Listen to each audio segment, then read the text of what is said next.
Hi అండి, మరో interesting topic కోసం మీ ముందు వచ్చేసాను. యూఎస్ఏ, యూకే, కెనడా మొదలైన దేశాల్లో చదువుకునే వాళ్ళ కోసం అడ్మిషన్ ప్రాసెస్, అలాగే ఎలాంటి ఎగ్జామ్స్ రాయాలి లాంటి వివరాలు తెలియజేయడం కోసం మనతో పాటు యాక్సెస్ కెరియర్ కౌన్సిలర్స్ నుంచి ప్రొఫెసర్ సిఏ శర్మ గారు మనతో పాటు ఉన్నారు. మీకు ఎలాంటి డౌట్స్ ఉన్నా స్క్రీన్పై కనిపిస్తున్న నంబర్కి కాంటాక్ట్ అయ్యి శర్మ గారి అపాయింట్మెంట్ తీసుకోండి. నమస్కారం శర్మ గారు. నమస్తే. ఎలా ఉన్నారు? బాగున్నాను. సో శర్మ గారు, ఇప్పుడున్న జనరేషన్లో ఇండియాలో చదువుకుంటే మంచిదంటారా, లేదా ఇతర దేశాల్లో యూఎస్ఏ, యూకే, కెనడా లాంటి దేశాల్లో చదువుకుంటే మంచిదంటారా? మీ మాటల్లో చెప్పండి. అంటే మనకి ఇండియాలో కూడా మంచి యూనివర్సిటీస్ ఉన్నాయి, లేక కాదు. కాకపోతే ఏంటంటే ఇండియాలో ఆపర్చునిటీస్, అంటే ఇండియాలో కూడా ఇప్పుడు ప్రజెంట్ సాఫ్ట్వేర్ అయితే మార్కెట్ బాగుంది. సో అంటే స్టూడెంట్ యొక్క దీన్ని బట్టి ఉంటుంది. అంటే స్టూడెంట్ ఒకవేళ he want to go for abroad, he is ready to actually spend the more money, that will be the very good opportunity. ఎందుకంటే బయటికి వెళ్తే అడ్వాంటేజ్ ఏంటంటే ఎక్స్పోజర్ వస్తుంది. అంటే if he gets the actually more exposure, automatically they may get the good opportunities in market. So అందువల్ల ఏంటంటే వెళ్ళగలిగితే okay, అంటే వాళ్ళకి పేయింగ్ కెపాసిటీ ఉండి నిజంగా బయటికి వెళ్ళగలిగితే డెఫినెట్గా అది అడ్వాంటేజే. అక్కడ ఒక 4-5 ఇయర్స్ జాబ్ చేసుకొని మళ్ళీ ఇక్కడికి వచ్చినా సరే మంచి పొజిషన్లోకి వెళ్ళగలుగుతారు. అట్లనే కొంత ఎంటర్ప్రెన్యూర్షిప్ కూడా డెవలప్ చేయగలుగుతారు. సో దానివల్ల ఏంటంటే వాళ్ళ యొక్క కెపాసిటీని బట్టే ఉంటుంది అది. ఇంతకు ముందు బీటెక్ స్టూడెంట్స్ మాత్రమే ఇతర దేశాలు లైక్ యూఎస్, కెనడా లాంటి ప్లేసెస్కి వెళ్ళి ఎంఎస్, ఎంబీఏ లాంటివి చదువుతున్నారు సార్. కానీ ఇప్పుడు డిగ్రీ స్టూడెంట్స్ కూడా వెళ్ళి అక్కడ ఎంఎస్, ఎంబీఏ చేస్తున్నారు. సో అక్కడ వాళ్ళకి ఉపాధి అవకాశాలు ఎలా ఉంటాయి సార్? మంచి క్వశ్చన్ ఇది. ఇప్పుడు నిజంగా చెప్పాలంటే ఒక 4-5 ఇయర్స్ నుంచి బీబీఏ చేసిన వాళ్ళు, అట్లానే బీకామ్ చేసిన వాళ్ళు, ఇంకా అదర్ డిగ్రీ చేసిన వాళ్ళు కూడా జనరల్గా యూఎస్, యూకే, కెనడా చూస్తున్నారు. కాకపోతే వీళ్ళకి ఏంటంటే అడ్వాంటేజ్ ఏంటంటే, అంటే ఇప్పుడు వాళ్ళు తీసుకునే సబ్జెక్ట్ని బట్టి ఉంటుంది. సపోజ్ బీకామ్ చేసిన వాళ్ళకి ఏంటంటే ఇప్పుడు కంప్యూటర్స్ కూడా యాడ్ చేశారు ఆల్మోస్ట్ అన్ని కాలేజీల్లో. బీకామ్ ఆనర్స్, బీకామ్ కంప్యూటర్స్ అని ఇలాంటి కోర్సెస్ పెట్టడం వల్ల ఆటోమేటిక్గా వాళ్ళకి కొంత కంప్యూటర్ నాలెడ్జి ఉండటం కూడా ఒక అడ్వాంటేజీ.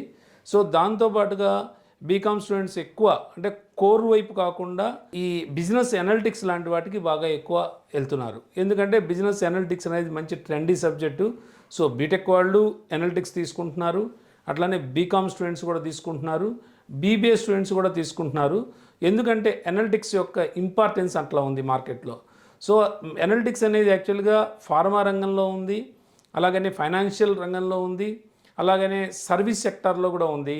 సో ఆల్మోస్ట్ చెప్పుకోవాలి అంటే ఒక 40-50 ఇయర్స్ వరకు ఎనాలిటిక్స్ అనేది ఎక్సలెంట్ డిమాండ్ ఉంటుంది. సో డెఫినెట్గా అది చేసుకోగలిగితే మటుకు ఇండియాలో బాగుంది, అట్లానే అదర్ కంట్రీస్లో కూడా మంచి ఆపర్చునిటీస్ అయితే ఉన్నాయి. విదేశాలలో ఎంఎస్, ఎంబీఏ లాంటి చదువుకోవాలంటే విద్యార్థులు ఏ రకమైన ఎగ్జామ్స్ రాస్తే వాళ్ళకి అడ్మిషన్స్కి అవకాశాలు ఉంటాయి సార్? అంటే జనరల్ ప్రతి స్టూడెంట్ కూడా ముందు అసలు మనం యూఎస్ఏ వెళ్ళాలి అంటే, లేదంటే యూకే వెళ్ళాలి అంటే, కెనడా వెళ్ళాలి అంటే ఎలాంటి టెస్టులు రాయాలని తెలుసుకోవాలి. సో వాటిలో ఏంటంటే జిఆర్ఈ ఒకటి చాలా ఇంపార్టెంటు, అట్లానే ఐఎల్స్ ఒకటి ఇంపార్టెంటు. నెక్స్ట్ ఐఎల్స్ ఏంటంటే కొద్దిగా కష్టంగా ఉంటుంది. కష్టంగా అంటే కొద్దిగా వొకాబులరీ అదంతా బాగా ఉండాలి, వెర్బల్ ఇదంతా బాగా స్ట్రాంగ్గా ఉంటే ఐఎల్స్ బాగా చేయగలుగుతారు. సో అంటే ఒకవేళ వాళ్ళకి ఇప్పుడు ఏంటంటే ట్రైనింగ్ ఇన్స్టిట్యూషన్స్ కూడా చాలా ఉన్నాయి ఐఎల్స్కి. సో వాళ్ళు పర్ఫెక్ట్గా కొద్దిగా ట్రైనింగ్ తీసుకొని రాయగలిగితే మంచి స్కోర్ వస్తుంది. ఎందుకంటే అందులో మినిమం వచ్చి 6.5 అయితే రావాలి. 6.5 లోపు వస్తే మనకు మళ్ళీ ఎలిజిబిలిటీ ఉండదు. అందుకని చాలామంది నేర్చున్నారంటే ఐఎల్స్ కొద్దిగా కష్టంగా ఉంది అనుకుంటే వాళ్ళు డ్యూలింగో అనేది ఇంకో ఎగ్జామ్ ఉంది.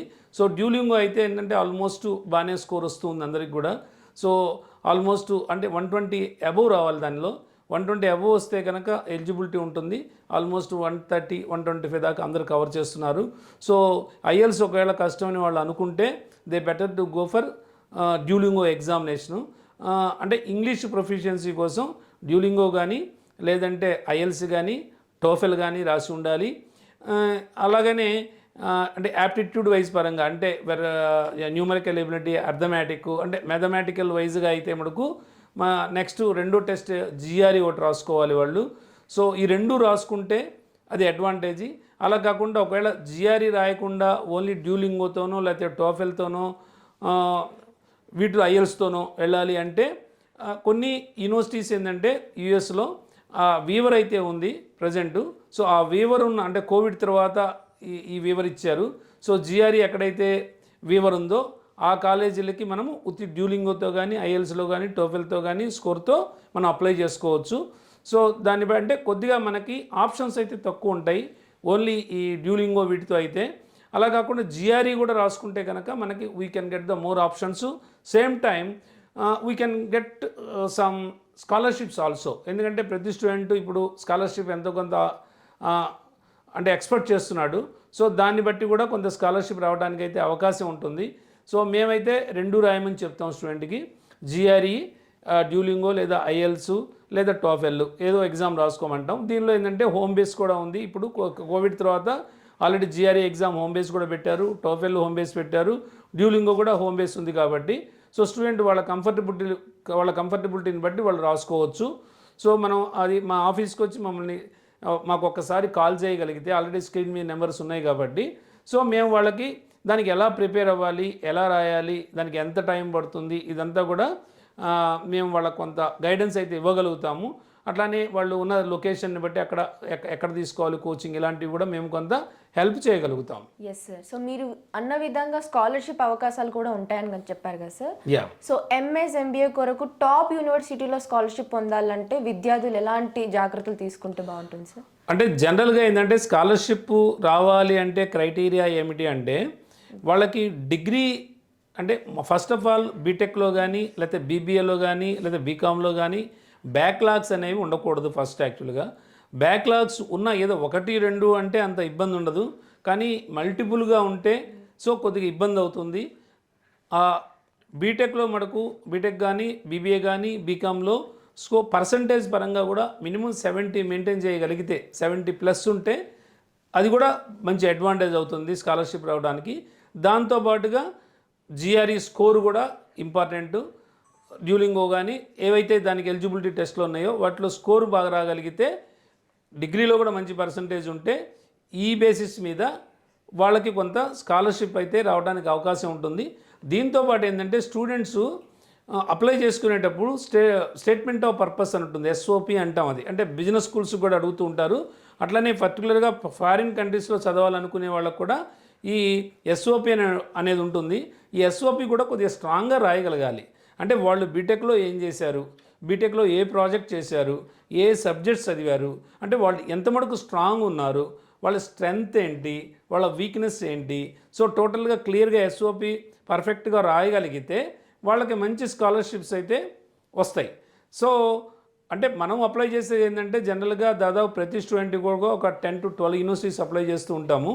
కొన్ని అంటే స్టూడెంట్ మాతో రావడం వల్ల అడ్వాంటేజ్ ఏంటంటే అప్లికేషన్స్ వైజ్ కూడా కొంత మనకి కూపన్ కోడ్స్ ఉంటాయి కాబట్టి వాళ్ళకి అప్లికేషన్ ఫీజు కూడా తగ్గుతుంది. కొన్ని అప్లికేషన్ ఫీజు అయితే ఆల్మోస్ట్ $75 నుంచి $100 వరకు ఫీ ఉంటుంది. సో కొన్ని అప్లికేషన్ ఫీజుతో ఉన్నవి కొన్ని అప్లై చేస్తాము, కొన్ని ఏమో ఆల్రెడీ కూపన్ కోడ్స్ మాకు ఉంటాయి కాబట్టి వాళ్ళకి అది బర్డెన్ పడకుండా అప్లికేషన్ అమౌంట్ సో కొన్ని అప్లై చేస్తాము. సో ఆల్మోస్ట్ స్టూడెంట్ చేతిలో వచ్చేసి ఆల్మోస్ట్ I-20లు ఒక 5-6 యూనివర్సిటీస్ వచ్చేటట్టుగా మేము చూస్తాము. So out of that actually he can go for their own option. అంటే వాళ్ళు ఏ యూనివర్సిటీకి వెళ్ళాలంటే వాళ్ళు దానికి వెళ్ళొచ్చు.